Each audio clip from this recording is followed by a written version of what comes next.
Hi Jaideep. Hi. Hi Shobhita. Hi Vineet. Welcome to Quint Hindi. Jaideep, सबसे पहले मैं आपसे पूछना चाहूँगी कि पहले आपने अपनी मूवी में एक फीमेल स्पाई को ट्रेन किया, अब आप यहाँ पे एक तरह से टेररिस्ट को हैंडल कर रहे हैं, तो डज दिस अट्रैक्ट यू? ये रोल आपको ज़्यादा अट्रैक्ट करते हैं इस टाइप के? मुझे लगता है ये जोन सबको अट्रैक्ट करता है। जासूसी जो है ना, एक ऐसी चीज़ है, घर में ही चलती रहती है। वो कौन छोटा भाई बड़ा भाई क्या कर रहा है, फ़ोन में क्या चल रहा है, सबकी लाइफ में है। तो आपने शायद बचपन से ट्रेनिंग ली है। सबकी लाइफ में है वो एक ऐसी चीज़ है जो आप हमेशा जानना चाहते हो। पर आपको नहीं लगता कि एक लोगों में, ऑडियंस में इम्प्रेशन, एक इमेज बन जाती है एक एक्टर की कि यही रोल्स में नजर आते हैं? ऑडियंस का अपना एक तरीका होता है सब चीज़ों को लेने का। एंड आई थिंक ऑडियंस उतनी है अब समझदार, क्योंकि उनके लिए भी एक्सपोजर बहुत अच्छा हो गया है बाहर के नेटफ्लिक्स की वजह से, बाकी चीज़ों की वजह से। तो एक्सपोजर ज़्यादा है, तो उनके पास अब ज़्यादा रेफरेंसेस हैं कि अच्छा हाँ, ये इस तरह से इंटरेस्टिंग है। शोभिता, बहुत ही ग्लैमरस रोल था पहले आपका, मतलब अलग प्रोफेशन था, और अब एकदम अलग प्रोफेशन है, अलग लुक है, तो काफ़ी तैयारी करी होगी आपने इसके लिए। What was the experience like? Glamorous तो इसमें भी काफ़ी है, ऐसा कुछ नहीं। हाँ मुझे जैसे कहते हैं ना, navaras, I feel like every person goes through all those emotions at some point और द अदर।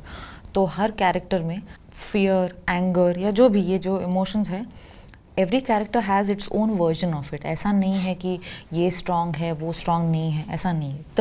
द क्या बोलते हैं, वो मोल्ड अलग है, द शेप अलग है उसका, but emotions are universal. I have seen the series, उसमें एक दो जगह ये मेंशन है कि लड़की होकर के इस मिशन में कैसे आने दिया, तो what's your take on that? लड़की हो के आप कैसे चली गई मिशन पे? I mean, I think a lot of it has to do with the safety measures in terms of like a woman is treated as a liability in terms of physical safety and all of that.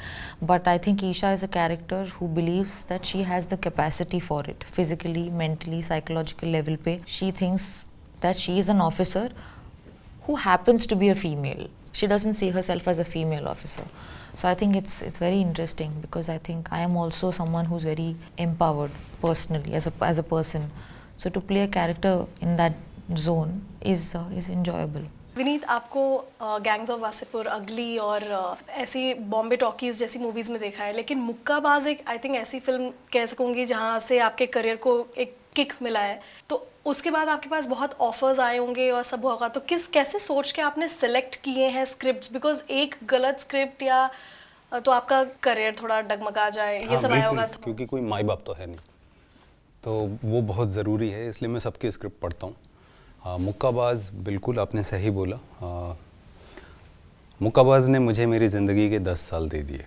Mukkabaaz के बाद ज़्यादातर scripts ऐसी आ रही थी जहाँ कुछ 60 या 70 page के बाद मेरा किरदार कपड़े उतार के 10 लोगों को मार रहा है।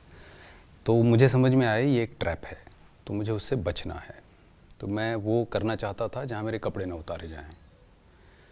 इसमें मेरे कपड़े नहीं उतारे गए। राइट। दूसरा, गैंग्स ऑफ वासेपुर, अगली, बॉम्बे टॉकीज़ में जो काम किया था वो कहीं ना कहीं मुझे अब हेल्प कर रहे हैं। मुझे तब फ़ायदा इतना नहीं हुआ, लोगों ने अप्रिशिएट किया, खूब किया, लेकिन वो मटेरियलाइज नहीं हुआ इन टर्म्स ऑफ वर्क। लेकिन मुक्काबाज के बाद वो काम देख के कि विनीत ये कर सकता है, तो बहुत सारा अलग अलग तरह का भरोसा लोगों ने किया उनके स्क्रिप्ट को देखते हुए, तो अलग अलग तरह के किरदार भी मिले। तैयारियों में कुछ खास अंतर था या? हाँ, बहुत ज़्यादा। कपड़े नहीं उतारे। हाँ, कपड़े नहीं उतारने थे और ज़्यादा पहनने थे बल्कि। हाँ, यहाँ पे ज़्यादा पहनने थे, सर से लेके पाँव तक। हाँ, यहाँ ये था कि देयर लॉट्स ऑफ थिंग्स वीर के किरदार में, तो आपको फिजिकल ट्रेनिंग करनी थी, लैंग्वेज सीखनी थी। Right, I was coming to that. Language भी आपने सीखी होगी, क्योंकि कहीं ना हाँ, पश्तो। मैंने शुरू किया गाने से, तो पहले गाने वाने बहुत सारे सुने, कुछ याद किए, फिर बहुत सारे वीडियोस देखे, बिकॉज़ ये अफ़गानिस्तान में रहता है, सरवाइव कर रहा है, कई सालों से वहाँ पे सरवाइव कर रहा है, तो उनके हाव भाव, उनका उठने बैठने रहने का तरीका, खाने पीने का तरीका, उनके गाने, उनका कल्चर उसने अडॉप्ट कर लिया है। तो वीर पानी के जैसा है, किसी भी सिचुएशन में खुद को ढाल के सर्वाइव करके आगे बढ़ जाता है। तो ये तैयारियाँ करनी पड़ती हैं। तो मुक्काबाज की तैयारी अलग थी, ये तैयारी अलग है, और यही मज़ा है इस काम में। Thank you so much. It was lovely talking to you. All the very best for your show. Thank you.